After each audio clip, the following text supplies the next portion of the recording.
Ya regresamos con más aquí en Imagen Empresarial y le agradezco mucho a Carlos Capistrán, economista en jefe para México y Canadá del Bank of America. Ayer el Bank of America actualiza su proyección de crecimiento para México. Anteriormente veía una contracción de 4.5%, ahora se ve una contracción de 8%. Carlos, gracias por tomar la llamada. Hola, ¿qué tal, Rodrigo? Muy buenos días.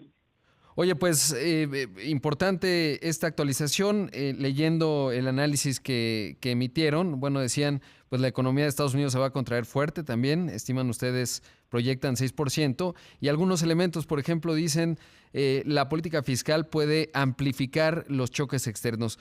¿A qué se refiere esta parte y sobre todo, qué están viendo en términos de esta contracción de 8%?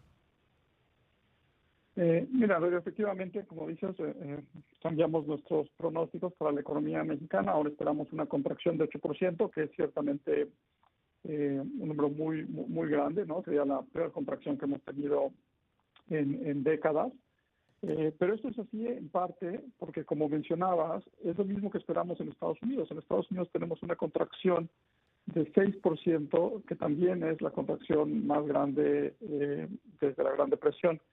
Los números que empezamos a ver son verdaderamente muy grandes. Por ejemplo, hoy en la mañana salió el dato de nómina en Estados Unidos, fue de menos 700,000 personas, y la tasa de desempleo en Estados Unidos dio un brinco, ¿no? De 3.8 a 4.4, fue muy grande.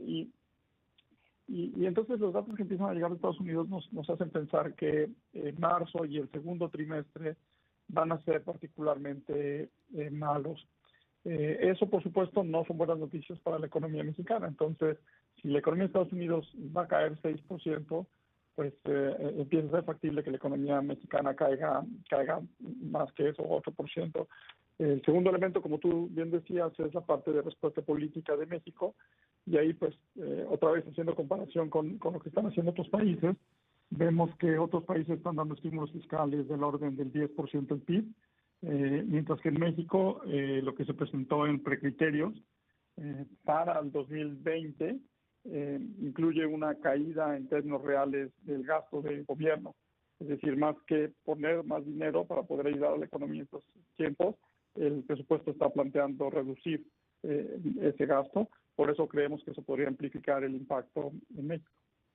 Y claro, ahora lo que me llamaba la atención, que fue poco destacado ayer, al menos hasta donde yo pude ver, es que proyectan que la recuperación va a ser muy robusta y decían si México, no sé si calificarlo como lo hace bien, pero lo que podría ocurrir es una recuperación de 4.5% en 2021.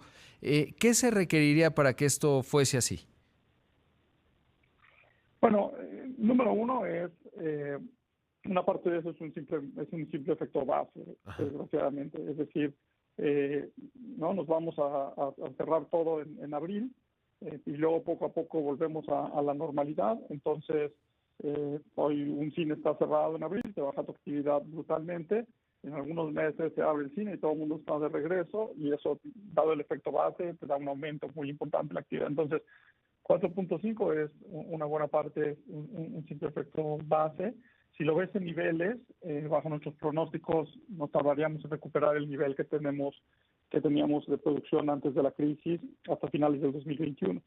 Ahora, dicho eso, de todas formas es un crecimiento, y eso a mí me parece que en buena medida vendrá dado porque una vez que se recupere el mundo, en particular para México, una vez que se recupere Estados Unidos, el tipo de cambio nos va a hacer que nos veamos muy baratos para turismo, para inversiones, y eso es una buena noticia, ¿no? Entonces, lo que hoy es una mala noticia, la depreciación del peso, eventualmente es lo que nos va a ayudar a salir de esto. Hay que recordar que México es un país muy abierto, comerciamos mucho, sobre todo con Estados Unidos, y una moneda más barata puede ayudar. Entonces, eso es algo que vemos que puede ayudar.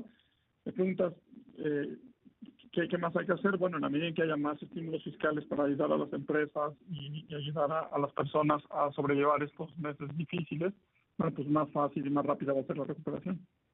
Por supuesto, y esto que mencionas es clave porque además justo cuando uno piensa en el régimen de tipo de cambio, pues es que estos ajustes pues, son muy dolorosos, pero hacen que la recuperación sea rápida. Pienso en el caso de Grecia en 2010, cuando por tener el euro como moneda, pues ya podían pasar los peores momentos, pero como no se apreciaba, pues no se hacen atractivos nuevamente, y entonces el salir de la crisis, pues ya les agarró esta, ¿no? O sea, no habían salido de la otra.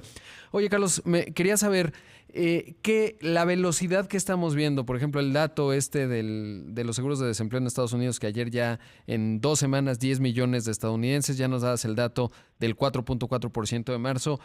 Esta velocidad, ¿cómo compararla, por ejemplo, con la gran recesión de 2009 o cuando empezó ese problema en septiembre de 2008 que ya se venía arrastrando, pero en el colapso de Lehman ahí fue muy tangible? La velocidad, ¿qué ves en la velocidad de los datos que van emergiendo? No, nunca habíamos visto esto, nunca habíamos visto algo así de repentino. Eso es parte de lo que digamos, nos espantó y nos hizo cambiar nuestras cifras. Tenemos cambiando pronósticos prácticamente cada semana en las últimas 3 semanas, pero es que cada vez que pones algún número y ese número ya parece un tanto sombrío, la velocidad a la que están ocurriendo las cosas nos sorprende, ¿no? Los datos que tú mencionas, pero además empezamos a ver, por ejemplo, ventas de autos en varios países, ventas de autos, Sí. por ejemplo, por hablar de nuestros socios comerciales, en Estados Unidos y en Canadá, y vemos unas caídas gigantescas en venta de autos en las últimas 2 semanas de marzo. En México también empezamos a ver algo así. Entonces, o sea, como tú bien señalas, la velocidad a la que está ocurriendo esto es algo que no habíamos visto nunca. Y donde hay muchas dudas es, bueno, ya estamos metidos en esto, ya se está cerrando todo, eso va a tener una afectación, pero luego, ¿cuándo vamos a salir? ¿Qué tan rápido y qué tan rápido se va a recuperar esa actividad? Lo que nosotros estamos asumiendo es que fundamentalmente esto es algo que afecta marzo y el segundo trimestre, pero que después empieza una recuperación a partir del tercer trimestre, que luego ya toma forma en el cuarto trimestre, y me refiero a la economía. Sí. Pero pues por supuesto que eso tiene riesgos a la baja, pues porque todavía no sabemos cómo va a evolucionar lo que está pasando con la epidemia, ¿no? Sí, exacto, porque hay una parte de análisis que pues ya uno se tiene que volver epidemiólogo para entender dónde estaremos por ejemplo, escuchaba al doctor Fauci de Estados Unidos o el propio Bill Gates y dice, bueno, ahora los riesgos es que si se llega a contener en un primer momento, que se mantenga la contención porque puede volver a resurgir y son elementos que le van a pegar directamente a la economía, ¿no? Y no son fáciles de calcular. Correcto, nuestro economista global para Bank of America en su reporte de hoy en la mañana justamente mencionaba eso, ¿no? Todo el mundo está hablando de una recuperación que tiene forma de V, pues caes muy rápido pero también subes muy rápido o nos vamos a quedar aquí. Pero la gente ahora está empezando a hablar de una W, ¿no? Entonces caes, luego te levantas, pero cuando te levantas y empiezas a salir otra vez, resulta que el virus vuelve a atacar con fuerza y entonces hay que regresar a cuarentenas, ¿no?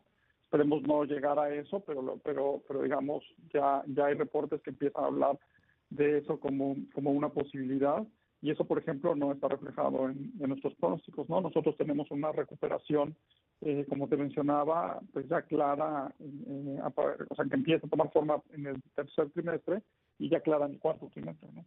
Y es importante lo que mencionas que en términos de México, ¿no? Porque se menciona que no vaya a ser una L esto, pero eventualmente si seguimos siendo un país abierto, que nada indica que no lo seguiremos siendo, y que hay una depresión, pues ahí está la infraestructura turística. Uno pensaría que no se va a ir a ningún lado, los acuerdos comerciales tampoco y la capacidad productiva en términos de manufactura tampoco, ¿no? Entonces, eventualmente eso nos llevaría Correcto. a ser competitivos. Sí, y ahí es donde otra vez el tema del peso es algo muy bueno. Vemos, por ejemplo, que en todas las economías es difícil, es tardado dar los apoyos fiscales. Algunas son un poco más rápidas que otras. Estamos viendo que en México nos está costando un poco de trabajo llegar a dar esos apoyos fiscales a la economía, al sector privado.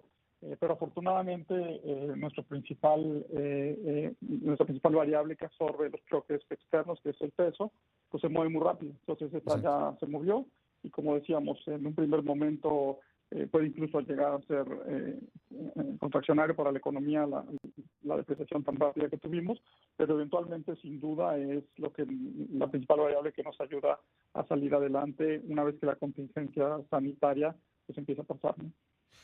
Carlos, agradecerte mucho que hayas compartido el análisis de Bank of America. Por supuesto, lo seguimos muy de cerca y estaremos observando la evolución y, por supuesto, buscándote para ver pues cómo van actualizando estas perspectivas de crecimiento. Muchas gracias. Más bien de económicas, pero no de crecimiento. Gracias. Ahí escuchamos a Carlos Capistrán, el economista en jefe para México y Canadá de Bank of America.